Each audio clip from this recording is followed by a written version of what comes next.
Hai Sobat Rebahan, selamat datang di channel hiburan kaum rebahan. Admin akan melanjutkan membacakan sebuah cerita novel yang sangat menarik, novel yang sangat seru, novel yang sangat layak untuk diikuti dari awal hingga akhir. Pastikan kalian semua sudah subscribe channel ini dan aktifkan lonceng notifikasinya agar tidak ketinggalan jika admin upload video terbaru. Jika kalian menyukai cerita seperti ini, jangan lupa di like. Jika berkenan, share juga ke teman lainnya agar teman lainnya juga mendapatkan informasi hiburan seperti ini. Baik, kita lanjutkan di part ke 167 bertepatan dengan bab ke-786. Sucuran memperhatikan mereka pergi jauh, menutup pintu dan berkata pada Yichen, Bibi Han dan ayahku terlalu jelas menunjukkan perasaan di antara mereka. Kamu bilang ayahku tidak akan berselingkuh? Yichen dengan serius berkata, menurutku Bibi Han bukanlah orang seperti itu. Dia sangat berprinsip. Bahkan jika dia menyukai ayah di dalam hatinya, dia akan menunggu sampai ayah dan ibu bercerai sebelum dia mengembangkan hubungannya dengan ayah. Sucuran berkata dengan marah, apa yang kamu bicarakan? Bagaimana bisa ayah menceraikan ibu? Yichen tahu bahwa Sucuran tidak dapat menerima hal seperti ini. Jadi dia tidak bicara dengannya secara mendalam. Setelah melihat waktu, dia berkata, istriku, kamu harus istirahat dengan baik di rumah. Jangan keluar untuk mencari ibumu. Aku akan meminta teman-teman untuk mencarinya, untuk mencari tahu apakah mereka memiliki koneksi yang bisa membantu kita menemukan ibumu. Sucuran mengangguk dan berkata, bagaimana jika aku pergi denganmu? Yichen buru-buru berkata, tidak, aku akan pergi sendiri naik taksi. Kamu sudah mencemaskannya selama 2 hari ini. Lebih baik kamu kembali ke kamarmu dan istirahat dengan baik. Sucuran menghela napas dan berkata, baiklah, kalau begitu aku tidak akan pergi denganmu. Jika kamu memiliki masalah, ingatlah untuk memberitahuku saat itu juga. Jika kamu memiliki petunjuk, kamu harus segera memberitahuku. Yichen setuju, membuka pintu dan berkata, ya, kalau begitu aku akan langsung pergi. Yichen mengucapkan selamat tinggal pada istrinya. Yichen meninggalkan Thomson Riviera dan pergi keluar area villa. Ayah mertuanya baru saja mengantar Han Meking dan anaknya pulang. Melihat Yichen keluar, Xiao Changkun buru-buru bertanya, Yichen, ini sudah larut, apa kamu akan pergi? Yichen mengangguk dan berkata, aku akan meminta beberapa temanku untuk mencari tahu apakah aku dapat menemukan petunjuk tentang ibu. Ketika Xiao Changkun mendengar ini, dia tiba-tiba menjadi gugup dan buru-buru menariknya kembali dan bertanya, temanmu siapa? Apakah kamu akan bertanya pada Tuan Hongmu atau Nona Song? Semuanya memiliki jaringan yang luas. Mungkin ada cara untuk menemukan ibu, kata Yichen. Ah, Xiao Changkun menutupi dadanya dengan cemas dan bertanya, menantuku yang baik, haruskah kita begitu khawatir tentang masalah ini? Tidak bisakah kita membiarkan sebentar? Kamu tahu sendiri, hari baik kita baru saja berlalu. Apa kamu akan menghancurkannya sendiri? Ichen tentu saja tahu apa maksud ayah mertuanya ini. Dia pasti benar-benar tidak ingin dirinya menemukan Malan. Bagaimanapun, dia baru saja melihat cinta pertamanya hari ini dan mereka tampaknya memiliki beberapa peluang untuk mengembangkan perasaan satu sama lain. Saat ini, orang yang tidak ingin dia temui pasti adalah Malan. Namun, di mata Yichen, kebahagiaan ayah mertuanya tentu saja tidak lebih penting dari istrinya.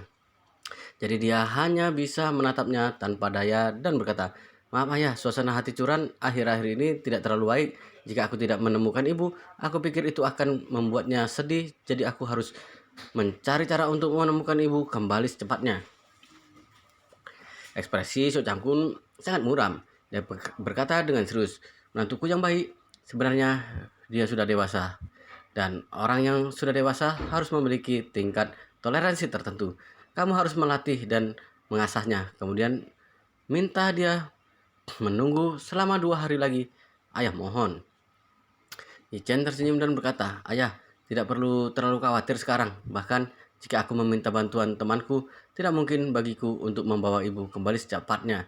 Si Cangkun menjawab, bagaimana bisa aku tidak khawatir? Apakah itu Tuan Hongwu atau Nona Song? Mereka semua adalah orang-orang yang berkuasa di Jinling. Bukankah mudah bagi mereka untuk menemukan seseorang? Jika kamu meminta bantuan mereka, mungkin ibumu akan pulang malam ini. Yichen memandang Xiao Changkun yang menunjukkan ekspresi sedih dan berkata, "Ayah, hal semacam ini bukanlah sesuatu yang bisa kita berdua lakukan sesuka hati. Daripada berharap ibu kembali beberapa hari kemudian atau bahkan berharap ibu tidak akan kembali, lebih baik berharap dia akan segera kembali." Setelah itu, Yichen menambahkan, ketika ibu kembali, ayah bisa memberitahunya dengan jelas dan kemudian menceraikannya secara resmi. Dengan begitu, ayah bisa mengejar kebahagiaan ayah sendiri tanpa rasa khawatir. Ketika kata-kata Yichen membuat ayah mertuanya tiba-tiba tersadar. Baru kemudian dia menyadari bahwa menghindar bukanlah solusi untuk masalah. Hanya ketika dia menghadapi masalah dan menyelesaikannya dengan tuntas, itulah cara terbaik untuk menyelesaikannya. Jika dia ingin bersama Han Making, dia harus menceraikan Malan. Hanya dengan bercerai dia bisa bebas dan bisa menikahi Han Making. Memikirkan hal ini, suasana hatinya jauh lebih baik.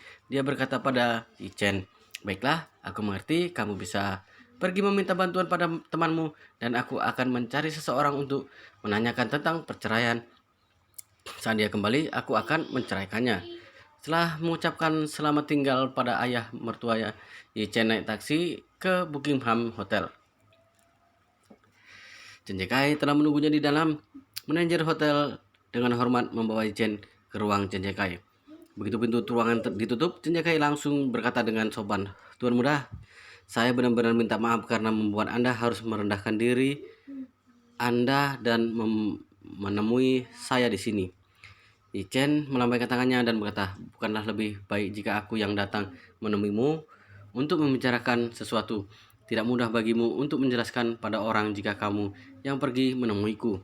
Kemudian dia melanjutkan, "Ibu mertuaku yang mencuri lebih dari 20 miliar yuan dariku, bagaimana keadaannya sekarang di sel penjara? Sangat menyedihkan." Chen Jekai melanjutkan, "Dia telah menjadi musuh seluruh orang di sel penjara.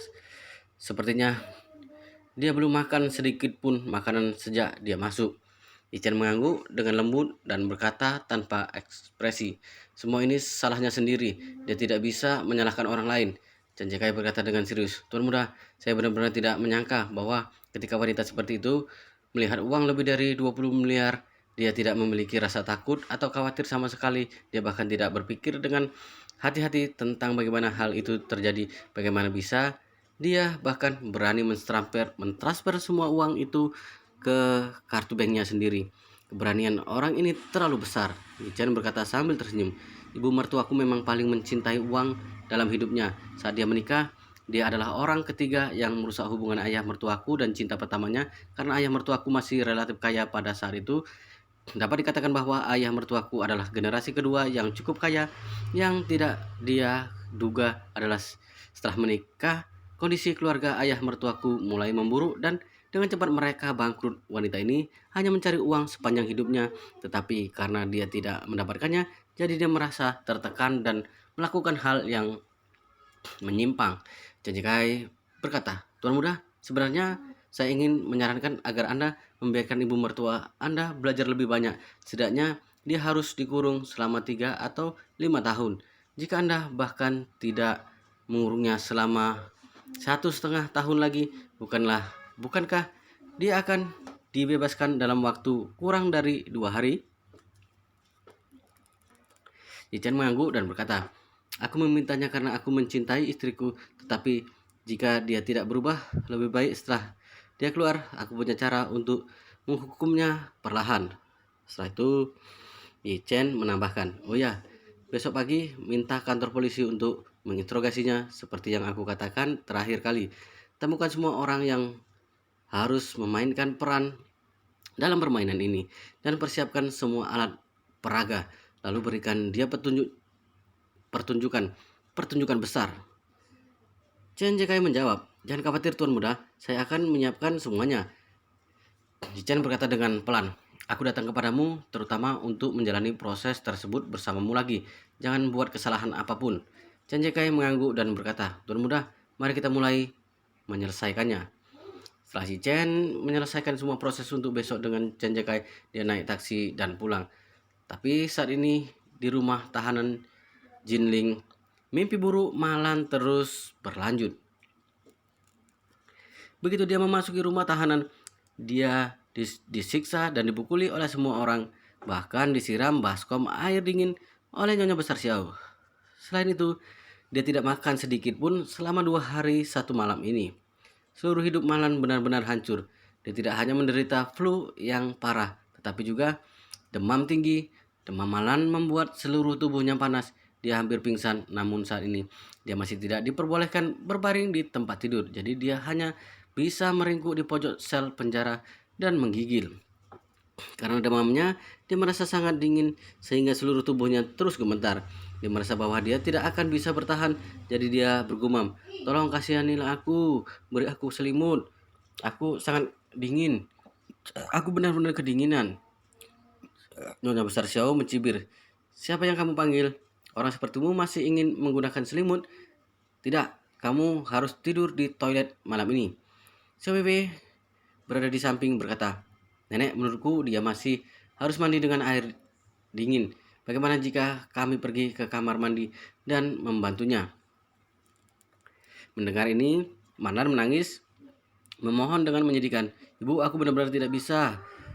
Jika ibu memintaku tidur di toilet malam ini dan membuatku mandi air dingin, maka aku akan mati di sini malam ini. Aku mohon belas kasihan ibu." Nyonya tua Xiao berkata dengan kejam, "Kamu masih berharap aku mengasihanimu? Biar aku beritahu, aku memang tidak sabar menunggu untuk segera mati. Sebaiknya jangan menunggu sampai nanti. Kamu harus mati sekarang." Malan meratap dan berkata, "Bu, masalah di antara kita hanyalah masalah antara menantu perempuan dan ibu mertua. Aku telah menderita karena amarahmu selama ini dari 20 tahun. Mengapa ibu harus membunuhku sekarang? Bahkan jika ibu marah karena aku tidak membiarkan ibu tinggal di villa, ibu tidak perlu membunuhku, bukan?" Setelah selesai berbicara, dia melihat kakak Zhang Guipen. "Kakak Guipen, aku tahu bahwa membenci menantu perempuan yang tidak berbakti, tapi aku tidak membiarkan dia tinggal di villaku hanya untuk menghindari perbedaan pendapat dengan ibu mertuaku. Aku menikah dengan keluarga Xiao selama lebih dari 20 tahun. Aku tidak pernah memukulinya, tidak pernah benar-benar memarahinya, dan bahkan aku membiarkan diriku diganggu olehnya sepanjang waktu. Kami hanya saling berbicara dengan sinis. Aku hanya tidak sopan padanya, hanya itu. Tapi kakak juga melihat bagaimana dia memperlakukanku 2 hari ini. Dia memukuliku, memarahiku, mencoba menyiksaku, dan menggertakku dalam segala hal. Dia akan membunuhku. Sebagai orang yang bijaksana, tidak bisakah Anda melihat siapa penjahat di antara aku dan dia? Jika aku sama jahatnya dengan dia, apakah menurut Anda dia akan hidup sampai hari ini?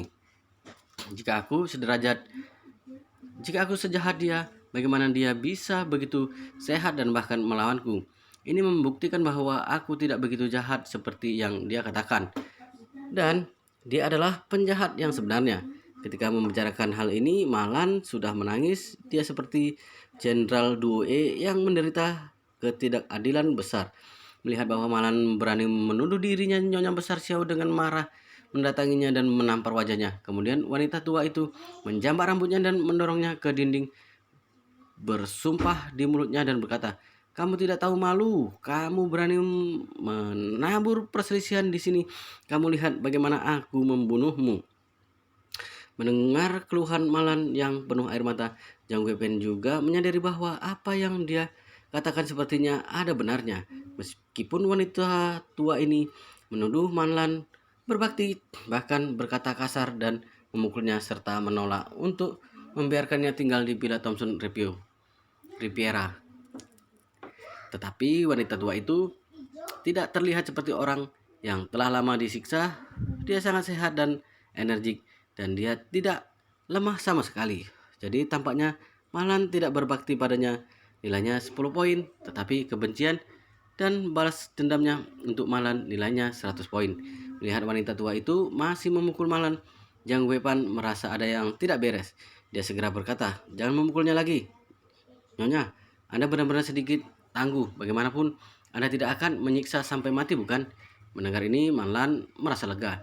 Dia telah berada di sel penjara selama hampir 2 hari dan dia telah melihat bahwa Zhang Guipen adalah satu-satunya orang yang mendukung Nyonya Besar Xiao di sini. Dengan Zhang Guipen di belakangnya, dia tidak akan berani menggertak dirinya, apalagi memukuli dirinya. Jika Zhang Guipen tidak mendukungnya lagi, dia justru mengasihani dirinya, maka dia akan melarang Nyonya Besar Xiao melakukan sesuatu padanya. Hidupnya akan jauh lebih baik di masa depan. Memikirkan hal ini, Malan terus menangis. Kakak Guipen, Anda adalah orang yang lebih bijaksana di sini. Anda dapat melihat dengan sekilas apa yang terjadi di antara aku dan wanita tua ini. Orang yang benar-benar ingin membunuh adalah dia, bukan aku. Dia mencoba menyiksaku sampai mati. Jika Anda tidak menghentikannya, aku mungkin akan disiksa sampai mati oleh wanita tua yang kejam ini. Nyonya Besar Xiao sedikit marah. Dia dengan cepat berkata, Guipen, jangan percaya omong kosong wanita ini. Tidak ada kebenaran di mulutnya. Zhang Guipen dengan serius berkata, aku benar-benar tidak tahu apakah dia berbohong atau tidak, tetapi aku tidak buta. Anda bisa berhenti, Nyonya. Lagi pula, Anda tidak mengalami cedera atau penyiksaan fisik. Mengapa Nyonya ingin menghukumnya seperti ini? Nyonya Besar Xiao tertegun. Dia menyadari bahwa dia telah berlebihan. Meskipun dia belum melepaskan kebencian di dalam hatinya, perilaku telah merusak pandangan Zhang Guipen padanya. Zhang Guipen mulai merasa bahwa dia terlalu berlebihan. Jika dia tidak segera memikirkan cara lain, maka pandangan Zhang Guipen akan condong ke Malan. Jika begitu, maka dia tidak akan bisa berbuat apa-apa. Memikirkan hal ini, Nyonya Besar Xiao dengan cepat menunjuk ke Malan sambil menangis dan mengeluh. Guipen, kamu jangan tertipu wanita jahat ini. Setelah itu, dia berkata dengan sangat marah, sehingga suaranya bergetar. Apakah kamu pikir dia orang baik yang tidak memukulku? Apakah kamu tahu apa yang dia lakukan pada keluarga kami? Saat itu, anakku memiliki kekasih yang ada cinta pertamanya. Gadis itu sangat baik dan dia juga calon menantu ideal bagiku. Gadis itu benar-benar seorang wanita dalam keluarga besar. Dia sangat cantik dan sangat pemalu. Dia jauh lebih baik dari wanita ini. Saat itu, anak putraku sudah bersiap akan menikah setelah lulus, tetapi justru dia menikah dengan orang lain. Tapi tahukah kamu apa yang terjadi sebelum dia lulus? Zhang Guipen bertanya dengan heran. Apa yang terjadi? Nyonya Xiao menunjuk ke Malan dan berkata dengan marah, wanita tidak tahu malu ini karena mengetahui bahwa keluarga kami kaya. Pada saat itu dia ingin menikah dan menjadi istrinya. Dia memanfaatkan keadaan saat putraku mabuk. Dia menjebaknya lalu memberitahu kekasihnya tentang hal itu tanpa malu-malu. Akhirnya gadis itu putus dengan putraku dan pergi ke luar negeri. Putraku terpaksa menikahi wanita jalang yang tidak dia cintai sama sekali. Putraku sejak dulu hingga sekarang hampir 20 tahun tidak pernah bahagia sedikit pun. Putraku mengalami pernikahan yang sangat menyedihkan berkat wanita jalang ini. Dia menghancurkan kehidupan putraku, bahkan jika aku menyiksanya, apakah menurutmu itu bisa menebus kebahagiaan putraku yang sudah hilang sepanjang hidupnya? Para wanita di seluruh sel tercengang dan dia tidak hanya mengira bahwa Malan yang sebenarnya telah melakukan hal yang tidak tahu malu. Apa yang paling dibenci wanita? Pria yang berselingkuh dan wanita penggoda. Jadi perkataan Nyonya Besar Xiao sekali lagi berhasil membangkitkan kebencian semua orang pada Malan. Begitu banyak orang mulai memakinya. Wanita jalang yang tidak tahu malu.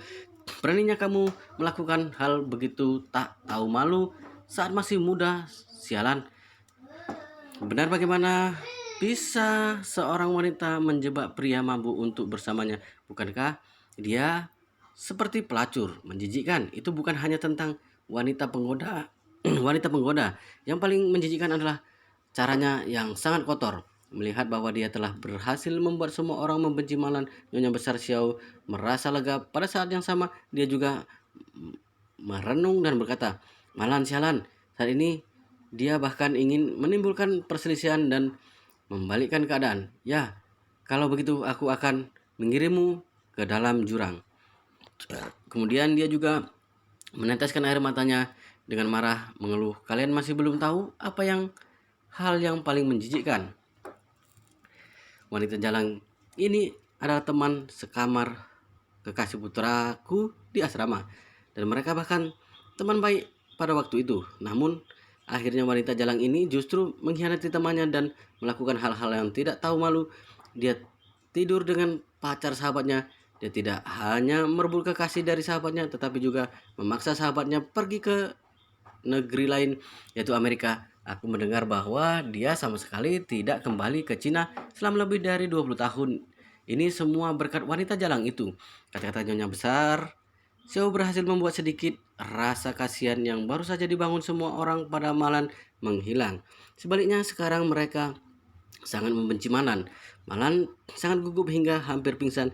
Dia tidak menyangka bahwa wanita tua itu akan mengungkit masalahnya dengan handmaking dan membuat usahanya agar para wanita di sel mengasihaninya sia-sia. Apa yang dilakukan Malan pada handmaking dan Xiao Changkun adalah kejahatan yang paling dibenci semua wanita. Jadi simpati semua orang padanya telah menghilang dalam sekejap. Tidak hanya itu, orang-orang bahkan semakin membencinya. Salah satu wanita melompat turun dari ranjang atas menghampiri Malan dalam 3 atau 2 langkah. Dia mengambil sandal plastiknya dan menampar wajah Malan. Aku akan menghajarmu sampai mati, dasar bajingan. Suamiku juga tergoda oleh wanita jalang sepertimu. Kerumunan wanita segera berteriak, hajar dia, bunuh, jalang tak tahu malu itu. Pada saat ini Malan yang dipukuli hanya bisa berteriak. Tiba-tiba dua wanita bergegas ke arahnya. Seseorang menendang tubuhnya, kemudian meninju dan juga menendangnya. Nyonya Besar Xiao melihat semua ini dengan dingin. Dia mencibir di dalam hatinya. Malan, dengan tubuhmu yang kecil ini kamu masih ingin bertarung denganku? Kamu benar-benar mencari kematian. Wow, luar biasa sekali guys. Tapi di part ini seperti sampai di sini dulu, dan kita akan lanjutkan di part berikutnya di video selanjutnya. Pastikan kalian sudah subscribe channel ini dan aktifkan lonceng notifikasinya agar tidak ketinggalan jika admin upload video terbaru. Jika kalian menyukai cerita seperti ini, jangan lupa di like. Jika berkenan, share juga ke teman kalian agar teman kalian juga mendapatkan informasi hiburan seperti ini. Oke, kita lanjutkan di part berikutnya di video selanjutnya.